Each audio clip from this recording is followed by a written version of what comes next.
ટેકની વાતમાં તમારું સ્વાગત છે। આજના વિડીયોમાં આપણે વાત કરવાના છે કે આપણા ફોનની અંદર નેટવર્ક હોય એટલે કે રિચાર્જ હોય તો પણ નેટ અમુક સમય આવતું નથી, તો તેને કેવી રીતે સોલ્વ કરવું। તો સૌથી પહેલાં તમારે અહીંયા એરોપ્લેન મોડ કરવાનું છે, ત્યારબાદ ફરી ઓપન કરવાનું છે। તો પણ નેટવર્ક ના આવે તો તમારે સેટિંગની અંદર જવાનું છે। સેટિંગની અંદર અહીંયા sim card and mobile data પર જવાનું છે। ત્યારબાદ તમારે સિમ સિલેક્ટ કરવાનું છે। અહીંયા હું સિમ 1 સિલેક્ટ કરી લઉં છું।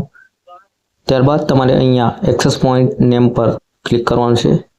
ત્યારબાદ અહીંયાથી તમારું જીઓનું નેટવર્ક હોય, વોડાફોનનું નેટવર્ક હોય, અહીંયા બે જે ડોટ આવે છે એના પર ક્લિક કરવાનું છે। ત્યારબાદ રીસેટ એક્સેસ પોઈન્ટ કરવાનું છે। રીસેટ એક્સેસ પોઈન્ટ કરવાથી